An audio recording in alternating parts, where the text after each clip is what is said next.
देखिए,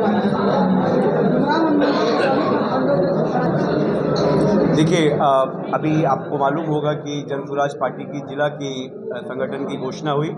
उसके उपरांत अनुमंडलवार 2 अनुमंडल हमारे हैं जिसको हम लोग संगठन जिला बोलते हैं, उसकी कमेटी की भी घोषणा हुई। उसी क्रम में आज डुमरांव अनुमंडल के अंतर्गत जो हमारे 7 प्रखंड हैं, उसकी जो है संपूर्ण जो हमारी कमेटी है उसकी घोषणा का कार्यक्रम आज है। और उस कार्यक्रम के बाद हमारी एक अहम मीटिंग आज जो होने वाली है, सभी पदाधिकारियों से मिलकर के जन स्वराज को कैसे एक एक गांव तक पहुंचाया जाए, इन सब चीज़ों पे विचार करना है। इसके अलावा संगठन के अन्य मुद्दे हैं जो इस कार्यक्रम में एक एजेंडा के तौर पे है। काफी जनाधार के साथ जन स्वराज पार्टी आगे। जी बिल्कुल, लोगों की जो आशा है वो, अगर इसको कहा जाए कि जन स्वराज आज के राजनीतिक परिवेश में एक बिहार में नेचुरल विकल्प, बिहार की जो दुर्दशा इस राज्य के जो जनता पिछले 30-35 सालों से झेल रही है, ये उसी का कारण है कि जनता में जो निराशा है और उनकी जो आशा, जो उनकी जो कहा जाए एस्पिरेशन है, वो जन स्वराज के प्रति साफ दिखाई दे रहा है और काफ़ी संख्या में लोगों का विश्वास और आशीर्वाद जन स्वराज को मिल रहा है।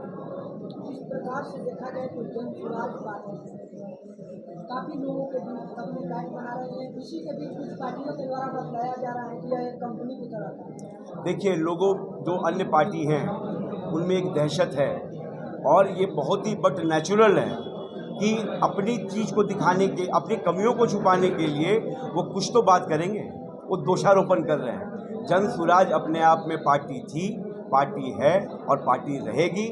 ना हम किसी के ए टीम हैं और ना हम किसी के बी टीम हैं। जन स्वराज एक पॉलिटिकल पार्टी बिहार में स्थापित हो चुकी है और वो है यहाँ पर। सर, जन स्वराज पार्टी एक बहुत कम दिन की पार्टी है जो कि बिहार में इतना जल्दी डेवलप कर रही है। आप इस डेवलप को कौन से नजरिया से देखते हैं? मैं जो बढ़ते जनाधार जन स्वराज जिसकी आप चर्चा कर रहे हैं, मैंने जैसा अभी कहा, लोगों की जो आशा है वो उसका आशीर्वाद का ये रूप मान लीजिए। इस बिहार में जिस प्रकार की जो सरकारी तंत्र और सरकारी व्यवस्था है वो एकदम चरमरा चुकी है। लोग अब त्रस्त हो चुके हैं और बदलाव चाहते हैं। और जैसा मैंने कहा कि जन स्वराज अपने नीतियों की वजह से एक स्वाभाविक विकल्प बिहार में बन के उभरने वाली है। सर, जन स्वराज पार्टी इतना कम दिन की पार्टी कैसे डेवलप कर रही है? कौन सी दवा आप अपने कार्यकर्ता को देते हैं? हम सिर्फ सच्चाई की बात करते हैं और जो समस्याएं, मूल समस्याएं यहाँ पे हैं, उन समस्याओं को उजागर कर रहे हैं और सिर्फ उजागर ही नहीं कर रहे हैं, उसका निवारण भी कर रहे हैं। आपने देखा होगा कि हमारा एक स्लोगन है कि जन स्वराज आएगा, 5 चीज़ आएगा।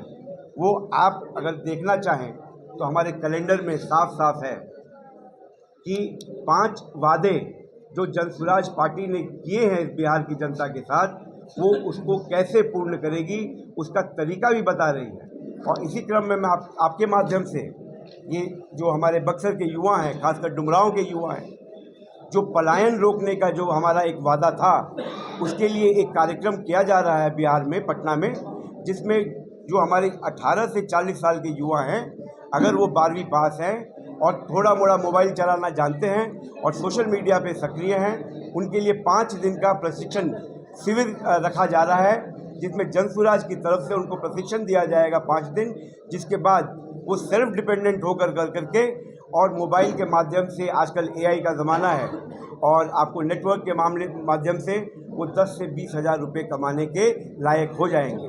तो एक ये वादा जो जन स्वराज ने किया था, उसका निवारण हमने आपको तुरंत आपको बताया कि ये कार्यक्रम चल रहा है और आपसे हम आग्रह करेंगे कि अपने माध्यम से भी इसका प्रचार आप लोग अच्छी तरह से करें। ऐसा तो नहीं है कि सभी पार्टियों के जैसा जन स्वराज भी दावा कर रहे हैं और कहीं सरकार में आए तो किसी को काम न हो। देखिए, ये तो आपको देखना पड़ेगा, लेकिन मैं जहाँ तक जानता हूँ और मैं एक जिम्मेदार व्यक्ति होने के नाते आपको बोल रहा हूँ कि सत्ता परिवर्तित करना जन स्वराज की वो नहीं है, ख्वाहिश नहीं है।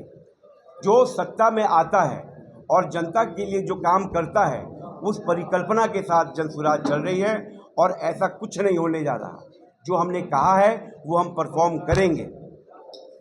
जिस तरीके से एक तरफ हम देखते हैं कि बीजेपी का विचारधारा कुछ मतलब अलग दिखाई देता है।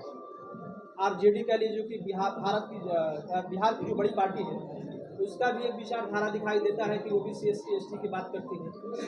आपकी भी पार्टी जो है उसका कुछ विचारधारा कुछ स्टैंड दिखाई नहीं देता। बिल्कुल है। अगर आप हमारे ये लोगों को देखें तो आप देखिएगा सही लोग, सही सोच और सामूहिक प्रयास, ये हमारी विचारधारा है। और जहाँ तक आपने बीजेपी की बात कही तो मैं आपके माध्यम से बोल देना चाहता हूँ कि वही बीजेपी जो एक तरफ लेती है गांधी का नाम और दूसरे तरफ करती है सावरकर का सम्मान, तो उनकी विचारधारा क्या है वो साफ स्पष्ट है। जन सुराज की जो विचारधारा है वो हमारे जो 3 शब्द हैं जो हमारे लोगों में, इसे साफ स्पष्ट होता है। तो आपको लगता है कि ऐसे सिचुएशन में ऐसे मतलब जिसमें एक तरफ धर्म चल रहा है एक तरफ जाति चल रहा है, इसमें आप सर्वाइव कर पाइएगा? देखिए, आप किसी आपके मीडिया बंधु ने कहा कि जन सुराज के प्रति लोगों का रुझान बढ़ता जा रहा है, तो ये अपने आप में उसका जवाब हो गया। धर्म जाति की राजनीति जन सुराज नहीं करती है। बहुत बहुत धन्यवाद। धन्यवाद। अगर मौका मिलेगा तो क्या गठबंधन कर सकती है बीजेपी, जेडीयू, आरजेडी इसके साथ आने वाला? देखिए, मैं आपको सिरे से बता दूं कि हमारे पार्टी के सूत्रधार प्रशांत किशोर जी इस बात को स्पष्ट कर चुके हैं नेशनल मीडिया में भी कि जन सुराज आगामी चुनाव में आगे किसी से गठबंधन नहीं करने जा रही है। जन सुराज अपने दम पे, अपने पदाधिकारियों के दम पे, अपने कार्यकर्ताओं के दम पे जो अपने वादे 5 उन्होंने किए हैं उस पे चुनाव लड़ेगी और चुनाव जीत के आएगी। जिस तरीके से नीतीश जी बक्सर में आए थे प्रगति यात्रा लेकर, जिस तरीके से और वहाँ पे गमले की लूट हुई, क्या कहेंगे इस पे? हम इसमें कहने की आवश्यकता क्या है? जिस तरह का राजा उस तरह की यहाँ का प्रशासन। जो प्रगति का नाम ले रहे हैं नीतीश कुमार जी, अगर वो प्रगति कर रहे होते तो यहाँ घूम घूम के बताने की क्या आवश्यकता होती? वो तो साफ दिखता।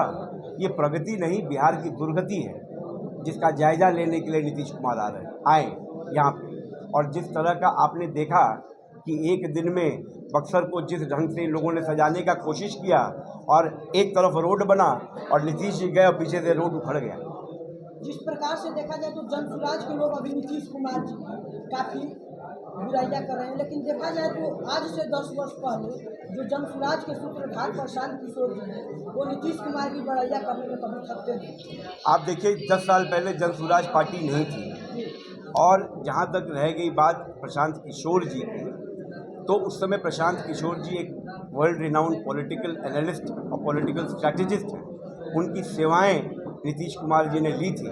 लेकिन आज 2 अक्टूबर के उपरांत 2 अक्टूबर से जन सुराज एक पॉलिटिकल पार्टी है और वो आप सबके सामने है। तो इन बातों पे विचार करना मैं नहीं समझता कि कोई सार्थक इसका कोई वो देश निकलेगा।